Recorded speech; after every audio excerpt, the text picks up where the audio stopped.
For the Love of Language and Writing presents Guide to the TOEFL, Speaking. The TOEFL speaking section assesses your ability to speak English in academic settings.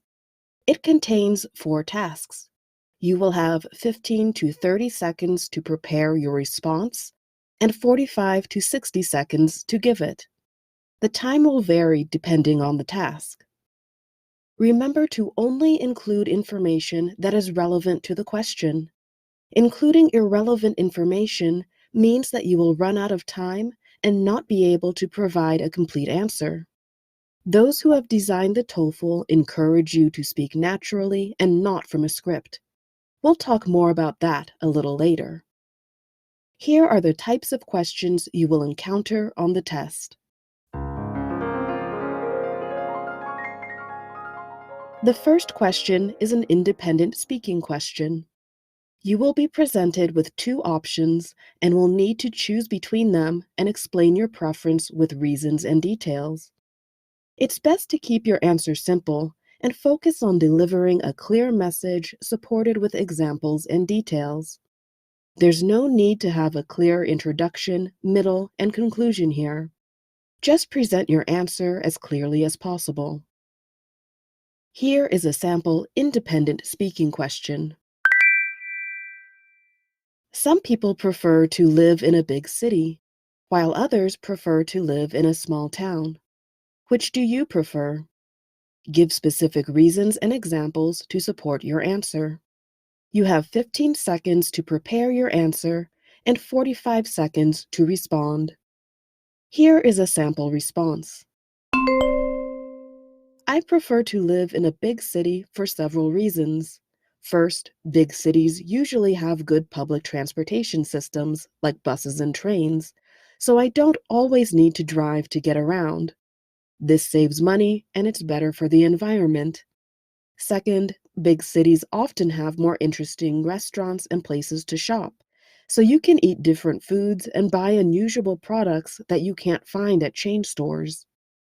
Lastly, big cities often have more diverse populations. There are people from different countries and cultures who speak different languages and have different traditions, so you can learn more about other people just by living in your own city.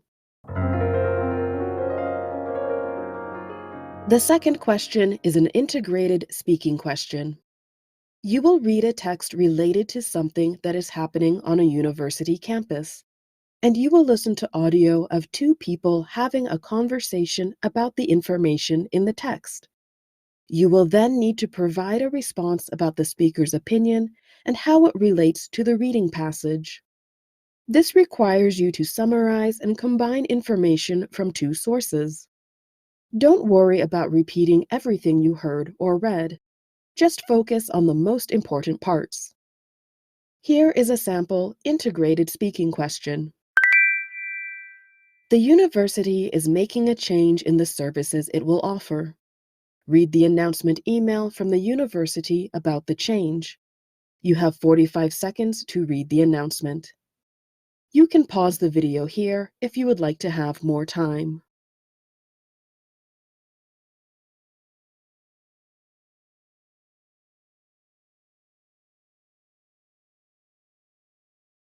Now listen to 2 students discussing the announcement.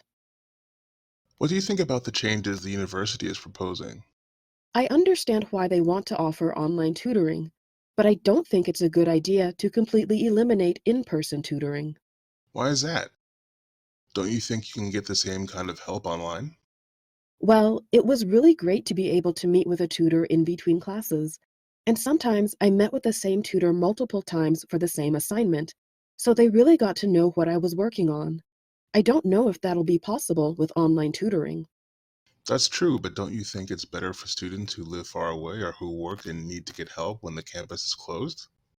Sure, that will be good for them, but taking away in-person tutoring means that those students who prefer to have face-to-face conversations will no longer get the best help.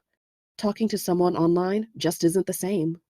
That makes sense, but at least it will be more convenient for students, right? Not everyone can be on campus when the tutoring center is open. It might be for some, but I often get distracted when I'm trying to study at home. Going to the tutoring center meant that I wasn't tempted to do anything else but get help on my assignment. Now, it'll be really easy for me to put off getting help because I know I can get it anytime. You have 30 seconds to prepare your answer and 60 seconds to respond. The woman expresses her opinion of the university's plan. State her opinion and explain her reasons for holding that opinion. Here is a sample response. The woman doesn't like the university's plan to get rid of in-person tutoring. Although she agrees that this will be more convenient for some students, she prefers to meet with tutors in person because she can meet with the same person for the same assignment more than one time. She doesn't know if this will be possible with online tutoring. It was also easy for her to stop by the tutoring center in between classes. She acknowledges that the new system will be better for some students who live farther away and can't easily be on campus. But she says that she gets more distracted when she studies at home, so she doesn't think that receiving tutoring at home will be helpful for her. She'll be more likely to put off getting help on her assignments because she can get it whenever she wants. The third question is an integrated speaking question. You will read a text about an academic term or concept that can be found in a textbook used in first-year university courses. You will then listen to a lecture on the same term or concept. In your response, you'll explain how the example in the lecture supports or illustrates the term or concept in the text. As with question 2, this requires you to combine information from two sources. Don't worry about repeating everything you heard or read. Just focus on the most important parts. Here is a sample integrated speaking question. Read a passage about equilibrium in an economics textbook. You have 45 seconds to read the passage. You can pause the video here if you'd like more time to read.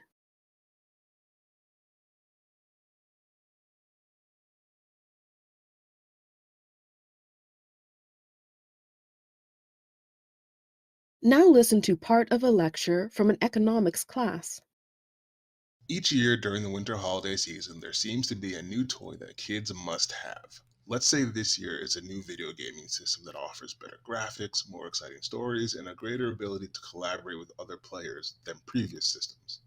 Children will see commercials for the new system and ask their parents to buy it for them as a present. Many parents will want to fulfill their children's wishes, so demand for the gaming system will be quite high. If there are sufficient gaming systems available for purchase at prices that consumers are willing to pay, then both retailers and consumers are happy. This stops being true when one of these factors changes. For example, sometimes people purchase a great number of such products at low prices, anticipating their popularity. They can then charge 4 or 5 times the retail price to consumers who can no longer find them in stores. On the other hand, it's not uncommon to find the same gaming system at greatly reduced prices 1 year later. The system is no longer as popular and demand is not as high. There are now more systems than people who want to buy them, so retailers charge less money so they can sell the remaining systems. Consumers who are willing to wait past the initial rush for the product often save a lot of money. You have 30 seconds to prepare your answer and 60 seconds to respond. Using the example of the video gaming system, explain the concept of market equilibrium. Here is a sample response. Market equilibrium is when the supply of and demand for a product are in balance. The number of people who want the product is the same as the amount producers want to provide, and the price consumers are willing to pay agrees with what producers want to charge. When a new product is available, like a video gaming system, many people want to buy it.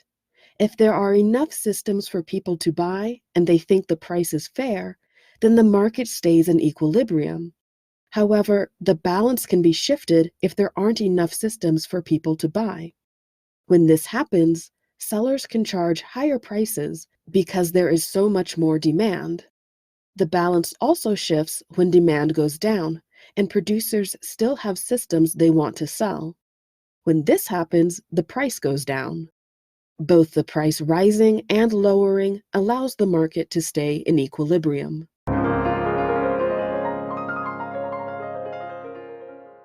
The fourth question is an integrated speaking question. You will listen to a lecture on an academic subject and then summarize the lecture using the provided points and examples. In your response, you'll explain how the example in the lecture supports or illustrates the term or concept. Both questions 3 and 4 will focus on an academic field, but you don't need to have a lot of knowledge in the field to be able to answer the question. The TOEFL isn't testing your familiarity with science, economics, or history, just your use of English. Here is a sample integrated speaking question. Now listen to part of a lecture from a psychology class. Social roles and social norms are often greatly determined by the culture we grow up in, and they are influenced by gender, religion, social class, and level of education. Social roles are patterns of behavior that are expected of a person in a particular setting or group. All of us play multiple social roles at the same time. You may be a son or a daughter, a brother or sister, a partner, a spouse, a student, or an employee, just to name a few. The question is how social roles and norms influence your behavior. Social roles are defined by a specific culture and the knowledge it holds. Everyone in that culture knows what behavior is expected of a person in that role. For example, someone in the social role of a student will be expected to study, attend classes, write essays, and take tests. Social roles vary depending on settings. That same student may be expected to wash dishes when they're in the role of a child, parent, or spouse. Accordingly, our behavior changes when we're in different settings. The way you speak to your friends is likely different from the way you speak to fellow students you don't know very well. And the way you speak to your parents is likely different from the way you speak to a supervisor or employee. Social roles dictate our behavior such that our identities and personalities change depending on the context in which we find ourselves. A social norm, on the other hand, is a group's expectation of what is appropriate and acceptable behavior for its members. Norms describe how members are supposed to behave and think. They determine how we act, what we talk about, and what we wear. Your classmates might find it a little abnormal if you wore your work uniform to class. Similarly, your supervisor might find it weird if you started writing an essay in the middle of your shift. Although all of these behaviors are normal and expected in certain situations, they are abnormal in others. You have 20 seconds to prepare your answer and 60 seconds to respond. Using the points and examples from the lecture, explain how social roles and social norms determine our behavior. Here is a sample response. Social roles and social norms both influence our behavior. Social roles are behaviors that are expected in a specific situation. For example, students are expected to attend classes, take tests, and study. The same person could also be a parent. When they're in that social role, they're expected to do other things, such as caring for their children and cleaning up after dinner. Everyone plays more than one social role, and their behavior changes depending on the role the person is currently playing. A social norm is the way a particular group expects its members to behave and think. What's normal for a student in class, like writing a paper, might not be normal when that same person is at their job. These norms are also different depending on the social role we are playing at the time. Social roles and social norms can both be shaped by culture, gender, religion, education, and other social factors. A final point to consider is whether to use templates to form your speaking responses. There are many TOEFL study sites that promise that using their templates will increase your score. The truth is that templates can be both helpful and harmful. Templates can be helpful if you're having trouble structuring your ideas. They are most helpful at a lower level of English mastery as you can depend on the template to drive your answer forward. If your independent speaking question asks whether you agree or disagree with a statement, a good way to start is always to state directly whether you agree or disagree, and then repeat the statement. For example, do you agree or disagree that living in a big city is better than living in a small town? Answer: I agree that living in a big city is better than living in a small town. Restating the main point of the integrated speaking questions can also be a good way to start. For example, the woman disagrees with the changes discussed in the announcement, or a social role is a pattern of behavior. Connectors can also help you transition between ideas. You might say, first, the woman doesn't believe that online tutoring will be as helpful as in person tutoring, or the lecturer gives an example of two social roles, a student and an employee. Words like first, second, third, next, lastly, and finally give your answer a distinct structure from beginning to end. You can also use phrases such as finally, ultimately, or this shows that to indicate you have come to the conclusion of your answer. Templates can be harmful if you depend too much on them, or you need to achieve a score that demonstrates a higher level of English mastery. Templates can ruin your answer if your answer doesn't fit with the template you've used. For example, if your automatic answer to your independent speaking question is, I agree with the statement and I will support my opinion with 3 reasons, you must give 3 reasons. If you can only think of 1 or 2, then you will receive a lower score because your answer won't agree with itself. It's better to avoid stating that you will give a specific number of reasons unless you're absolutely sure you have that number of reasons. Similarly, templates can cause you to answer a question that wasn't asked. If the integrated question asks you to summarize a speaker's opinion of an announcement, then you do not need to spend time summarizing the announcement separate from your summary of the speaker's opinion. Automatically summarizing the announcement when the question hasn't asked you to do so will give the impression that you didn't understand the question. You may also run out of time to talk about the speaker's opinion. Lastly, the TOEFL bulletin explicitly discourages test takers from using templates. They state, ETS reserves the right to cancel your scores if, in its judgment, there is evidence that a writing or speaking response or task submission includes text that is substantially similar to that found in other TOEFL test responses, or quotations or paraphrasing of language or ideas from published or unpublished sources, including sources from the internet or sources provided by any third party, is used without attribution. Such responses don't reflect the independent speaking or compositional writing skills that the test is designed to measure. This means that if your answer is too similar to any other answer or appears to have been taken from an outside source, your scores may be canceled. You can be sure that if you are using templates, then other test takers are also using templates, and there is a good chance scorers will notice similarities between answers. More importantly, templates don't allow you to fully express your mastery of the English language. Templates are other people's words, not your own. So, how do you improve your score without using templates? There are 2 ways to increase your speaking ability.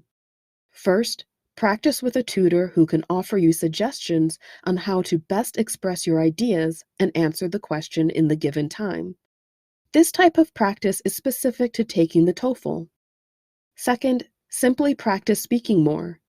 Practice talking about a variety of topics so that you feel more comfortable and confident speaking in English overall.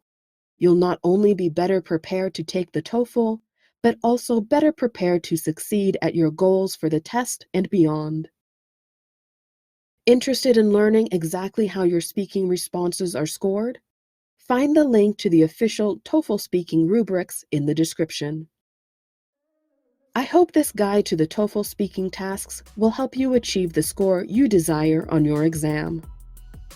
Sample texts for the questions are based on articles in Principles of Economics 2E by Stephen A. Greenlaw and David Shapiro, and Psychology 2E by Rose M. Spielman, William J. Jenkins, and Marilyn D. Lovett. These texts can be accessed for free at the links in the description. To learn more about the TOEFL, visit the official site at ets.org/TOEFL/test-takers. To find more presentations on English language learning and writing, as well as study materials, please visit the website at lovelangrai.com. For access to content designed for all levels, beginner, intermediate, advanced, and TOEFL, please visit the Patreon page at patreon.com/lovelangrai. Thank you for watching, and happy language learning!